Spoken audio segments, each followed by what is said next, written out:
Hey folks, it's Howard. Wanted to shoot out a quick message on this mechanism of letting go. What comes up when people think about letting go is fear, concern, and a lot of other limiting beliefs about what letting go is. And rightfully so. What have we learned about letting go? It's kind of like you're hanging on an edge. You know, someone says, let go, and you say, no, I'm not going to let go. I'm holding on for my life. So we have these programs, and you see even in a movie, even if it wasn't your own experience, but you read a story about it or you saw somebody else, how that affects the programming in our own consciousness. Now, people have these questions. If I let go, how do I know that I'm not going to miss out on a good opportunity? I mean, isn't this doing good for me by holding on and trying to control every little detail of my life? Or if I let go, what if I missed out on some special memories from the past, special experiences? Or even kind of in tandem with that is what if I forget about an important lesson that I learned that kept me from making mistakes? You see, all these concerns come up, and concern is of the lower mind. You can think of it as we have these two selves, the self with a capital S, which is that divine wisdom, divine intelligence, and we have that self with the lowercase s, which is of the lower mind. Okay, the self with a capital S, it's like the sun that's always radiating, right? Even if the clouds come by and it looks like the sun's not shining, we still know very well that the sun is shining. It'd be ridiculous to believe that it actually wasn't, right? And that's what these lower forms of mind do. This is what, like, ego constructs, what we call them, is what they do. The fear, the worry, the doubt, these limiting emotions, they're all blocks. They're like clouds to experiencing the sunshine. Now, once we remove the clouds, or once the clouds are removed, the sun is naturally radiating. And the same thing happens when we let go of all these limited constructs of these old beliefs that no longer work for us. Then what happens is a door opens up and we experience peace. We have these illuminations. Lots of stuff comes up. Does that make sense to put it into perspective?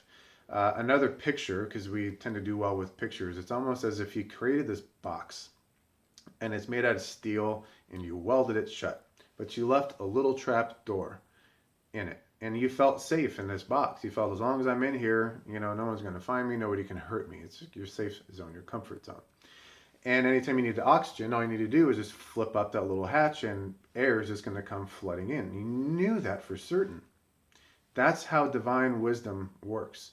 That's how higher states of consciousness and love and peace and joy work. They're powers that are. They're already here. The reason that you're not experiencing them is because the majority of your experience may be holding on to feelings of doubt, concern, worry, fear, any of those things of the lower mind.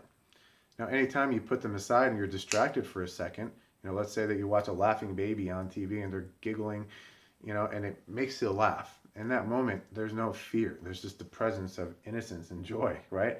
And you naturally resonate with that. And so you feel that. You see, it's not that it's not there. It's just that you're not focusing on it. Now, this Saturday at the LifeQual Center in Beaverton, we're going to be holding an event, Lessons on Letting Go.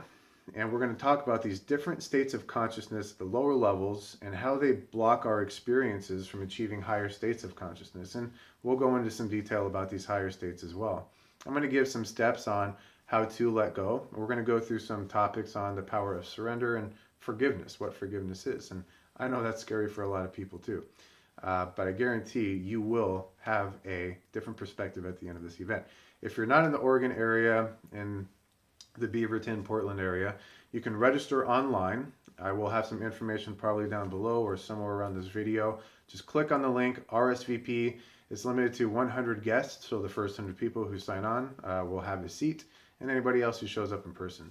We're going to have some raffle items like a scientific hand analysis that might give you some insight, will give you some insight into some problem areas in your life.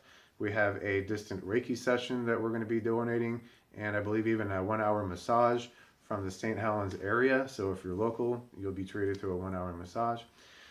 And lots of great things. We got more donations coming, more raffle stuff to give away. It's going to be an exciting event. And if you're looking just to be in a positive environment, anybody who shows up to these things, and I guarantee everybody who's watching this video right now, you're already on that path, or you're looking to be on that path, or you would not be watching this video. So you will be in the presence, even online, of a high vibrational group. There's going to be a lot of love in this group. So we'll look forward to having you. It's this Saturday, December 19th from 11 a.m. to 2 p.m. Pacific time. If you have any questions, comment below or send me an email at info@howardcramptonjr.com. And I look forward to seeing you this weekend or having you on the live broadcast. Please feel free to share this with your friends too. It is a free event. Don't judge if you think that they're going to want to go or not. Just if you think that they can use it, send it to them, because we never ever know when somebody else is looking for help and they're just not speaking up about it. All right? Thank you and cheers.